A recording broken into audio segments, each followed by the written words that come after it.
बिस्मिल्लाहिर्रहमानिर्रहीम। अस्सलामुअलैकुम बच्चों।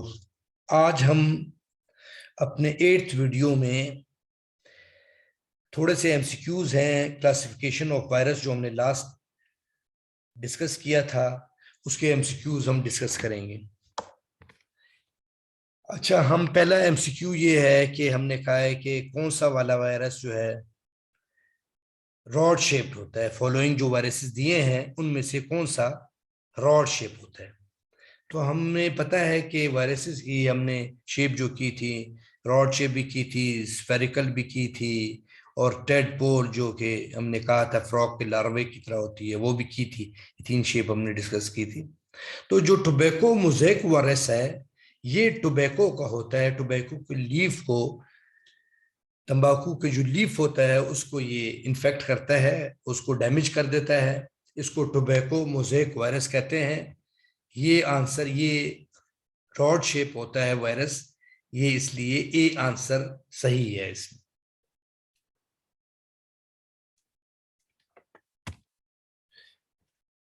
उसके बाद विच one of the following is virus of bacteria.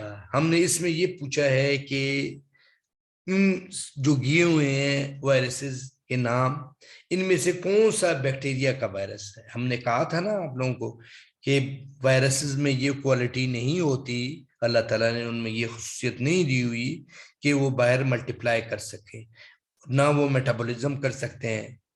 उनके पास ये मशीनरी नहीं होती इस किस्म की, इसलिए वो होस्ट के सेल को इस्तेमाल करते हैं, उसके साथ अटैच होते हैं पहले, फिर उसमें पेनिट्रेट करते हैं।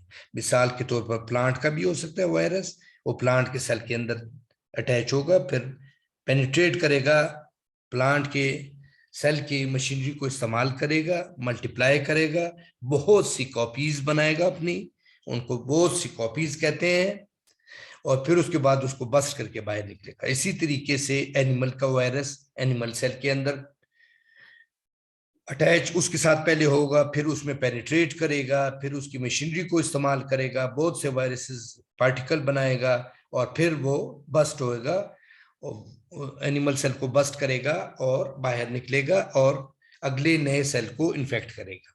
ये इस तरह इसका साइकिल होता है वायरस का। जो बैक्टीरियोफाज होता है, हमने कहा था कि बैक्टीरिया जो है वायरसेस से बहुत बड़ा है, बल्कि दूसरे लफ्ज में वायरसेस बैक्टीरिया से बहुत छोटे हैं।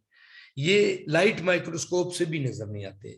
ये उस वक्त तक नहीं नजर आए जब तक कि इलेक्ट्रॉन माइक्रोस्कोप इन्वेंट नहीं हुई, उसको इजाद नहीं किया है इलेक्ट्रॉन माइक्रोस्कोप को। तो इसको इलेक्ट्रॉन माइक्रोस्कोप में देखा गया पहले। तो इसको इलेक्ट्रॉन माइक्रोस्कोप में ये नजर आते हैं। ये बहुत छोटे होते हैं, इसीलिए इतने छोटे साइज के होते हैं कि ये बैक्टीरिया के सरफेस पर अटैच होकर पेनिट्रेट करे। हम बैक्टीरियोफाज को चले एक उसकी डिस्कशन हम एमडीकैट्स के उसमें तो नहीं है, मगर आप लोगों के साथ डिस्कस कर लेंगे। और उसमें पेनिट्रेट कर देते हैं, उसके बाद उसकी मशीनरी को इस्तेमाल करते हैं, बहुत से वायरसेस बनते हैं, बहुत से, और उसके बाद बैक्टीरिया को बस्ट करते हैं और बाहर निकलते हैं और अगले बैक्टीरिया को इन्फेक्ट करते हैं। तो उन वायरसेस को, जो बैक्टीरिया के वायरसेस होते हैं, उनको बैक्टीरियोफाज कहते हैं। क्या कहते हैं? बैक्टीरियोफाज। उसके बाद तीसरा हमने पूछा which one of the following viruses contain RNA as the genetic material. हमें पता है कि बैक्टीरिया की तरह नहीं, वायरसेस में या तो आरएनए होगा जेनेटिक मटेरियल, या वायरसेस में डीएनए होगा जेनेटिक मटेरियल। तो इसमें पूछा गया है आरएनए वायरसेस के मुतालिक कि उनमें जेनेटिक मटेरियल जो आरएनए है, आपको क्या ये पता है कि इसमें से कौन सा आरएनए वायरस है? दूसरे लफ्जों में कौन सा ऐसा वायरस है जिसमें जेनेटिक मटेरियल आरएनए है? तो वो आरएनए वायरस ही हुआ। तो एचआईवी बड़ा मशहूर आजकल दुनिया में मशहूर हुआ है, इसको हम डिस्कस करेंगे। ये आपके एमडी कैट के सिलेबस में है। ह्यूमन इम्यून डिफिशिएंसी वायरस ऐसा वायरस है ये कि बंदे के डिफेंस मैकेनिज्म को ये कमजोर कर देता है, कुव्वत मुदाफियत को कमजोर कर देता है।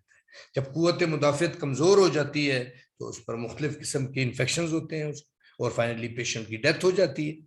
तो HIV virus, human immune deficiency virus, abbreviation यहाँ लिखा हुआ है, ए सही है।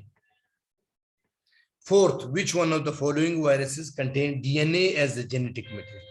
इसमें ये पूछा गया है कि वो कौन सा वायरस है जिसमें के जेनेटिक मटेरियल जो है वो डीएनए है, यानी डीएनए वायरसेस का पूछा गया दूसरे लफ्जों में, या जेनेटिक मटेरियल डीएनए हो, कौन सा वायरस है जिसका जेनेटिक मटेरियल डीएनए है। ये जो हमने सी को करेक्ट किया हुआ है, अंडरलाइन किया हुआ है, ये करेक्ट आंसर है। हमें पता है हेपेटाइटिस बी वायरस जो है पाकिस्तान में बहुत बच्चों ये कॉमन है, बहुत ज्यादा कॉमन। इसमें लीवर का सेल इन्फेक्ट होता है और फिर जब डिजीज पुरानी हो जाती है या क्रॉनिक स्टेज उसको कहते हैं, तो उसमें कुछ लोगों में ये लीवर का कैंसर कर लेता है, कुछ लोगों में ये लीवर का कैंसर कर लेता है।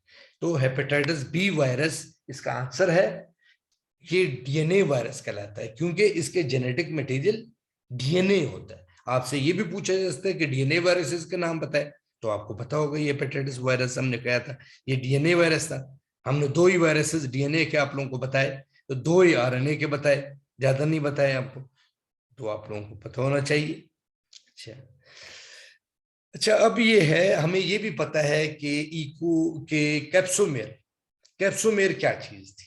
कैप्सोमेर वो स्मॉल यूनिट थे, सब यूनिट से छोटे छोटे से डॉट लाइक, जो कि कैप्सिड पर अटैच होते हैं, कैप्सिड इनसे बनी होती है, और इनके अरेंजमेंट या ये मुख्तलिफ तरतीब से पड़े होते हैं। वो तरतीब की वजह से, मुख्तलिफ पड़े होने की वजह से ये 2 मुख्तलिफ शक्लें बनाते हैं। एक शक्ल है इकोसेड्रल और एक है हेलिकल। तो हमने ये पूछा है कि इन जो जो फॉलोइंग वायरसेस दिए हुए हैं उनमें से कौन सा ऐसा है जिसका कि स्ट्रक्चर कैप्सुमेर की वजह से इकोसेड्रल है, इकोसेड्रल कैप्सुमेर स्ट्रक्चर बनाता है, तो वो है icosahedral air as a result of arrangement of capsomere which one of the following structure virus takes place, structure of the virus takes place. हमने ये पूछा कौन सा स्ट्रक्चर जो है वायरस का इकोसेड वो कैप्सुमेर की वजह से बनेगा, तो इसमें ये इकोसेड्रल है, ए है आंसर। दूसरा हमने नहीं दिया आपको, इसमें एक ही वो दिया। छठा है out of the following which one is the correct answer. इन सब में से बच्चों कौन सा करेक्ट आंसर है?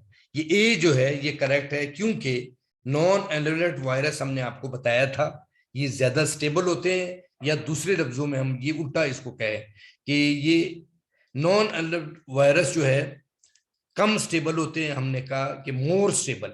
हमने तीसरा क्वेश्चन कहा बराबर स्टेबल, तो ये तो जो नॉन एनवेलप्ड थे, जो कैप्सिड जिनकी फाइनल कवरिंग थी, और एनवेलप वो थे जिसमें एनवेलप सतह बना हुआ था, आप लोगों को अगर याद हो, तो वो एनवेलप जो है वायरसेस ये स्टेबल नहीं होते, ये ज्यादा देर तक इन्वायरमेंट में रह भी नहीं सकते। एनवेलप्ड वायरस ये अल्कोहल से भी, ये डिटर्जेंट जैसे कि ये साबुन वगैरह है, सोप वगैरह, इससे भी ये हलाक हो जाते हैं। और ये अल्कोहल जिस तरह के सैनिटाइजर में है, अल्कोहल और वाटर है सैनिटाइजर में, बेसिकली 60 to 70% अल्कोहल है उसमें सैनिटाइजर में, और उसके साथ वाटर है, और कुछ लोग उसमें कुछ और चीजें भी डाल देते हैं ऐसे। तो ये इसीलिए क्योंकि कोरोना वायरस जो है, जो हम सुन रहे हैं, जो कोविड-19 करता है, ये एनवेलप्ड वायरस, ये एनवेलप से कवर किया हुआ है, इसका फाइनल कोड कवरिंग जो है एनवेलप की है, जो कि कैप्सिड के ऊपर है मौजूद है। तो इसलिए वो साबुन से बार बार धोने का कहते हैं, या सैनिटाइजर से हाथ साफ करने का, कि उससे मर जाते हैं। जबकि नॉन एनवेलप्ड जो है वो एटमॉस्फेयर में भी ज्यादा देर तक जिंदा रहते हैं, और वो रेजिस्टेंट भी होते हैं, यानी स्टेबल होते हैं। दूसरे लफ्जों में रेजिस्टेंट का मतलब स्टेबल हुए। इसमें ए आंसर सही है, non enveloped virus are more stable than enveloped virus. उम्मीद है आप लोगों को बेटा ये एमसीक्यूज को फॉलो किया होगा, आप लोगों को समझ आई होगी। Thank you very much, Allah Hafiz.